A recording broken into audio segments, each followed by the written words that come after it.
Good morning, everyone. This is Dr. Yule. It is 7:54 a.m. Excuse me, on Friday, March the 29th, 2024. This video is focused primarily on the bridge collapse. This is a big supply chain impact. Several of you have asked for um, my thoughts on not only the bridge impact, but also the potential influence that will have on supply chains regionally and nationally. So, a couple of things to get started with, and I know most of you probably have been seeing this on the news and you know what's going on. But basically, this is let me scroll out here. This whole area here is the area of Baltimore. Let me scroll out even more here. Bear with me. Let me get rid of this. Okay. So if you could see, this is the East Coast. Here's North Carolina, Hampton Roads. You sail up to Chesapeake Bay at the entrance down here at the south, all the way up to Baltimore. When you get to Baltimore, you have, of course, the Key Bridge, Francis Scott Key Bridge, which is part of the beltway that goes around Baltimore. So you'll notice that this is the Port of Baltimore, the Inner Harbor, terminals, container terminals, railroad terminals, etc. And this is the Patapsco River. So if you look, there is the bridge that goes across, really kind of halfway, well, a quarter of the way up the river. And if we scroll in, you can see here the Dolly, which is a Singapore flagged vessel. Now I think it's 9,900 TEUs, not a huge vessel in terms of container vessels, but a mid-size, I would say. Some of the bigger container vessels are 25,000 TEUs, so not huge, but significant. Basically, I don't know if it'll let me do this, but if I click on it, you can see the dolly. There's the dolly prior to the impact. And if I click on Fast Track, I don't know that it's going to work because it's been a while. Yep, it won't work. But basically what it did was she was up here along where, if you see my cursor where it says Ennis Savannah, she was up along this berth here. If I scroll in, you can see this is a container terminal, the Seagirt Marine Terminal right here. These are all containers, and these are gantry cranes, and these are ships that are berthed there. And so she was pointed really north, I guess that would be northwest. She came out, she did a U-turn here, and she started to sail down the Patapsco River. You've all probably seen the video, but at some point along here, she lost power. She issued captain issued a mayday, and fortunately, traffic was immediately closed to the Key Bridge, which is a great thing because that got traffic off the bridge. And then, of course, it looks like they had a power came back on. You saw all the black smoke. They were really trying to slow this thing down, but as you can imagine, ships don't just stop. And so they were trying to back her down. And then, of course, they had another, what looks like another power outage. And after the second power outage, she veered right into one of the support mechanisms on the bridge. And of course, as you saw in the videos, the bridge then collapsed pretty much onto the ship and then the balance of the bridge. So it's a pretty significant, it was a pretty significant impact. I can't remember the speed at the time. I want to say it was 6 or 7 knots, but I can't remember the exact speed. But it was in the channel, which causes problems. Of course, when the bridge collapsed, of course, it cut off the channel. All of this steel construction bridge, the Key Bridge, is now laying on the bottom. My understanding is at the point where this actually impacted, it's about 50 feet deep. Vessels take, many of these big vessels will take 40, 45 feet of water draft. So it's going to take some time to get all that cleaned up to the point where a deep draft vessel, such as the Dolly, can get back in and out through the channel. So that kind of, so real quickly, I've seen a lot of stuff on Facebook and other places about, well, who's at fault? Who's at fault? Is the captain at fault? Is the pilot at fault? Well, I don't think anyone knows now who's at fault. It's easy to, um, throw out ideas as to, you know, who's at fault, but it really determines who was negligent here. And there is indication from what I've heard that this power plant outage, the shutdown of the engine, was the result of contaminated fuel. I don't know that, but that is what I've heard from several people. Just like in your car, fuel gets contaminated, you get bad gas, engine doesn't want to run. So there's some speculation about that. Um, but remember too, these vessels, this is dirty bunker fuel, so it's a dirty fuel anyway. But remember, they do have also filters that was filtered where the filters clean, where the filters maintenance regularly. I mean, there is an investigation that will go on for months about what happened here, and before we truly know. And so anybody who says this is what happened, they don't know. So be careful of what you watch on TV or you hear from anybody, because they don't know yet until the investigation is complete. They don't know. So, environmental concerns. There were hazmat materials in some of the containers. Some I heard that there were some. Um, oh gosh, I forget what they're called, but there may have been some lithium batteries, which are highly toxic in the containers. There was also some corrosives. So some of that potentially may have leaked. Don't know. But some of the containers are in the water, and many have been ruptured. So that could certainly have caused problem here. The Chesapeake Bay is I think, a third largest estuary in the world, largest in the United States. And so you have a lot of commercial fishing that happens in and around the bay, of course, and this could have significant impacts. So you've got the environmental impact. If you've listened to any of the press conferences, you'll know that it's pretty clear that mayor of Baltimore, the governor of Maryland, and the president have made it clear they're going to try everything they can to get this cleared up and get Baltimore back open for business as soon as possible. When that will be, obviously, it will not be within the next 2 weeks. So they are trying to get in there and start getting things cleaned up, I think, but it's going to take a while. So what is the impact? Okay, besides the environmental impact? Well, first and foremost, if we scroll back in here to the Seagirt Marine Terminal, this is Baltimore's primary container terminal. And as such, if you can't get ships in and out of the river because of the blockage, your container business is pretty much at a standstill. Containers aren't going out, containers aren't coming in, ships aren't going out, ships aren't coming in. Baltimore is not one of the largest container ports.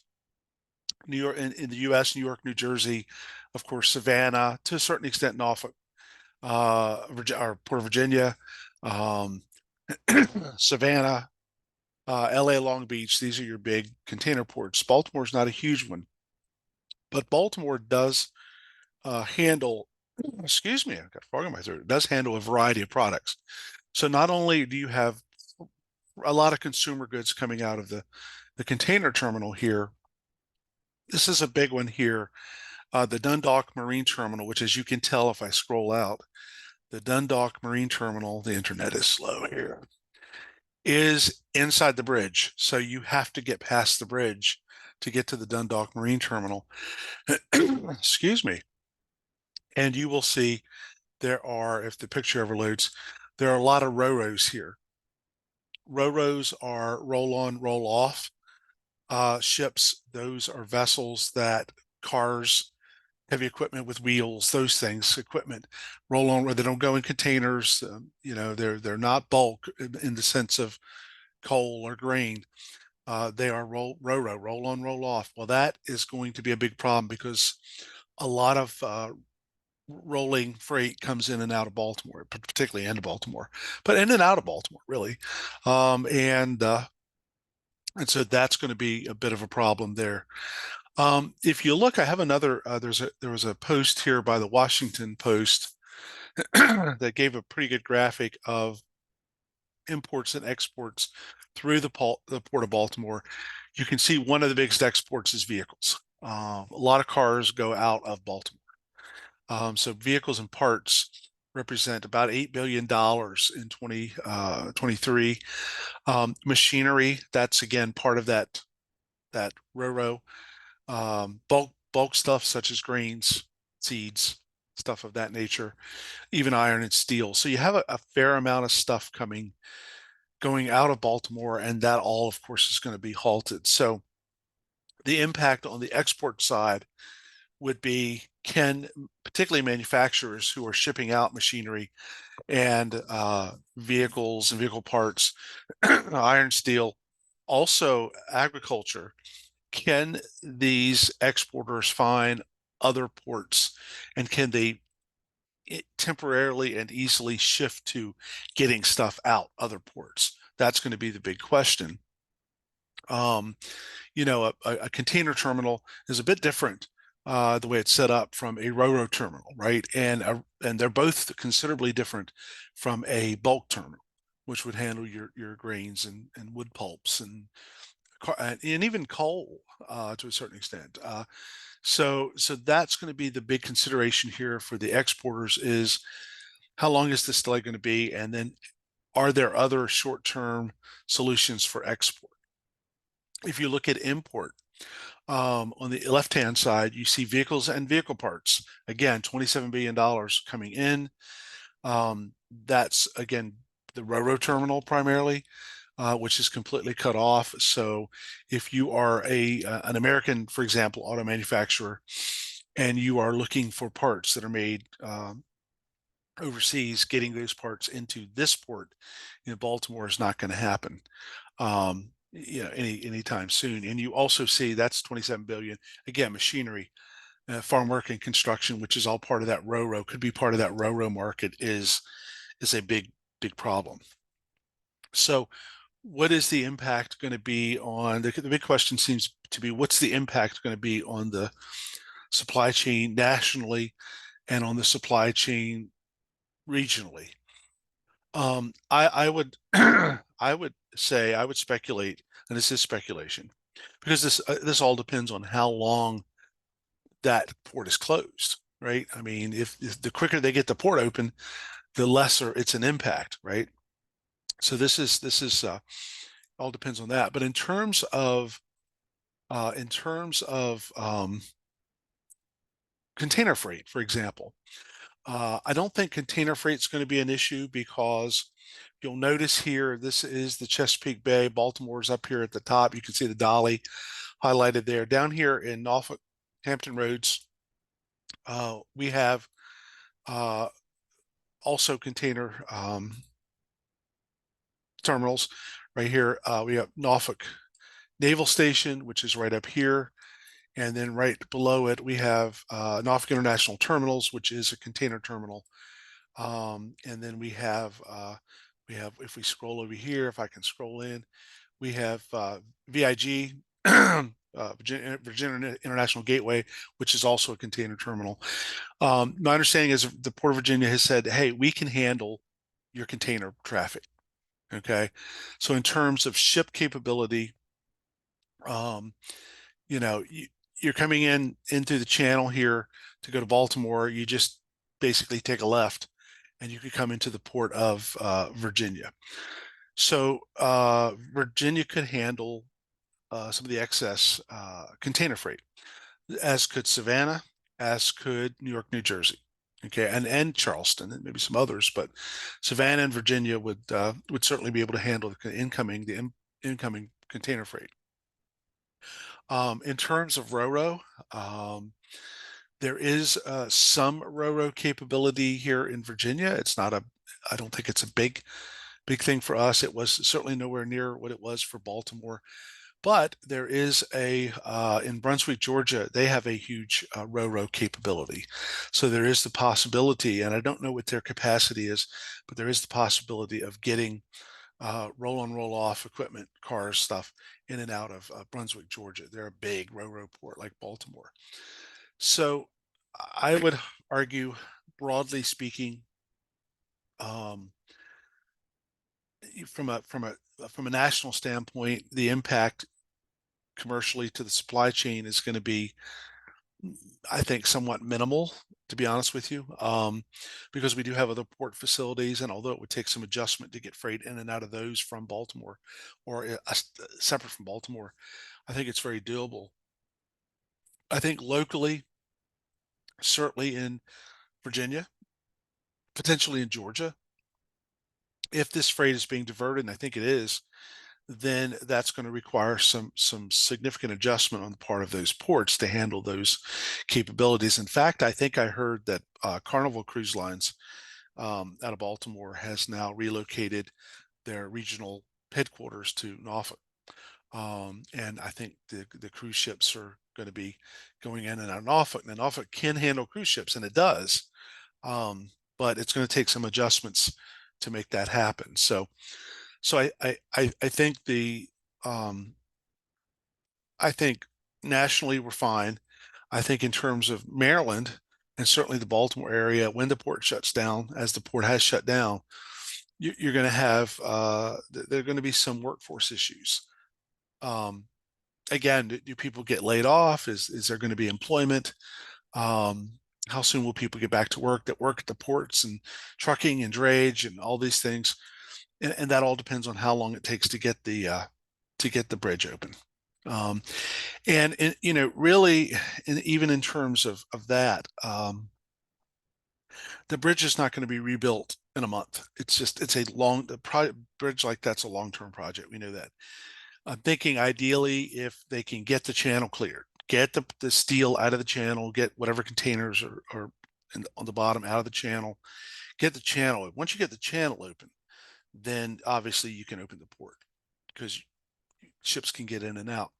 The other issue for Baltimore, of course, is the traffic because that is a uh, very highly traveled beltway road there, the Key Bridge, and so you're having now to reroute traffic. That poses a supply chain problem because what little freight maybe is at the port may have trouble getting in and out because most of it's by either rail, which is not really a traffic issue, but certainly by truck would be a traffic issue. That could even be an issue for us down here, for those of us in Hampton Roads, because more ships coming in here, more ships making ports of call here instead of Baltimore means more container traffic on trucks on the roads, and our roads are pretty congested anyway. So that's going to be the impact there. Will the general consumer see an impact on uh, consumer goods? I don't think so.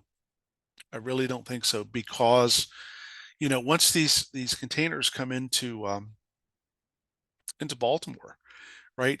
They often are that your supply. If you know your supply chain, they go from ship to either a distribution center or an import warehouse, which are located on the outskirts generally of the port area. So outside of Baltimore, over here in Front Royal, Northern Virginia. For us down here in Hampton Roads, out here towards Suffolk, a lot of these distribution centers are out here. Um, so I think again, it's just going to be a matter of time. It all depends on how long it takes to rebuild the bridge. So, are we going to run out of toilet paper? I don't think so. This is, it's a very important port, but it's one port.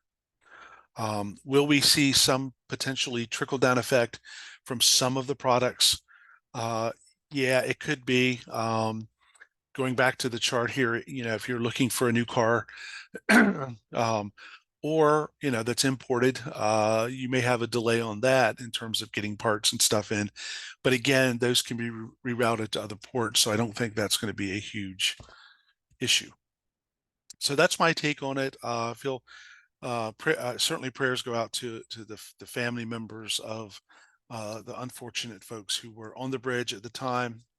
Um, that's just terrible. What an awful way to go. And that's where I think most of our concern needs to be at this point. But but certainly the economic impact could also affect families and people with potential job loss if this drags on forever. One more real quick point on this, and I know I've seen a lot of comments everywhere about you know people saying this is terrorism. This is terrorism.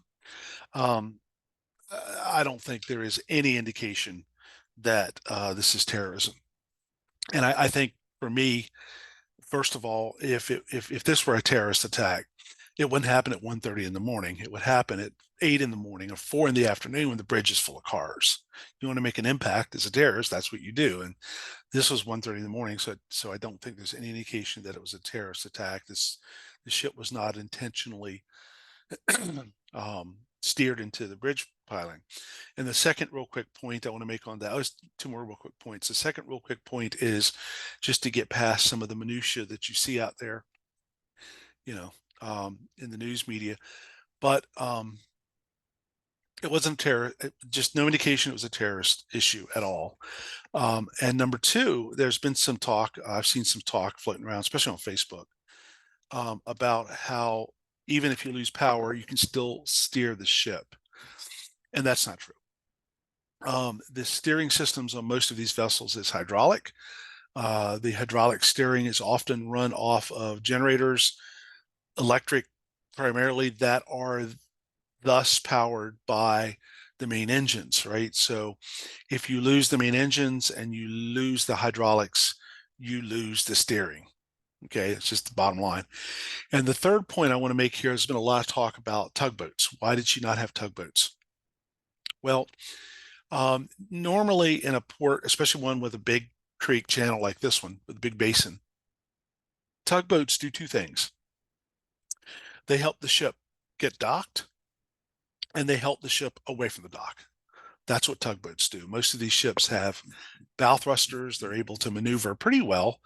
But the purpose of a tug generally is to get ships off the dock and onto the dock. But once the ship is established in the channel, there's no need for a tug, right? That tug is not going to follow that ship all the way down the Patapsco, all the way down Chesapeake Bay until it gets to the ocean. It's just does not work that way. Somebody did say the other day to me, in fact, said, "Well, I know in Savannah, I've been down at the River Street, whatever it's called, where you can see the ships coming in and out right close because it's a very narrow river. The Savannah River is very narrow there, and they had a line on the stern with a tug, kind of keeping the stern straight, and the same on the bow. And my point to them is, um, it's a very narrow river. You have a lot of commerce right there, especially on the River Street side, on the city side, and a lot of people and hotels and all that jazz. And if one of those ships, which get very close anyway, if they get a little cattywampus, that could be a big problem. So they might do it there. They don't do it there often, but they might do it there. But in a port like Baltimore, once the tug gets the ship off the berth and back to the berth, it's not gonna stick with it. Yes, there is a pilot on these vessels. The pilots, if it's a ship going to Maryland, the pilots will get on off of Fort Story down here. So let me back up here, and I can show you down around here, where just off of Fort Story, Virginia Beach, at the mouth of the bay. Pilots will get on. If it's going to Baltimore, it'll be a Maryland pilot, and they'll take the ship all the way up to Baltimore. If it's going to Hampton Roads, a Virginia pilot will get on, and they'll navigate the ship in. And that's the job of the pilot, is to get ship in and out of the anchorage, basically. There is no evidence at all that the Maryland pilots that run this vessel, are in any way negligent. That's from everything I've seen. This is a power outage. It was not pilot negligence. So that's not true. When something like this happens, everybody's a ship captain and everybody knows everything there is to know about marine engineering. But you kind of have to sift through what you see on TV, what you read on social media, and kind of get to the truth of the matter. There are always conspiracy theorists out there and people who want to, kind of make stuff up, get stuff going. But what I've presented here, I think, is the realistic picture of where things are, where things are headed, what impacts it might have. And as you know, as time goes on and the investigation goes on, we'll find out more. But I would say right now in Baltimore, their two biggest priorities clearly is finding the bodies of anyone who is left, and I think there's what, four left, I think, potentially only four. Finding the bodies, and then second, getting that channel cleared out. Okay. If you have any questions or you'd like to share your thoughts, let me know. I would appreciate it, and I will talk to you later. Bye.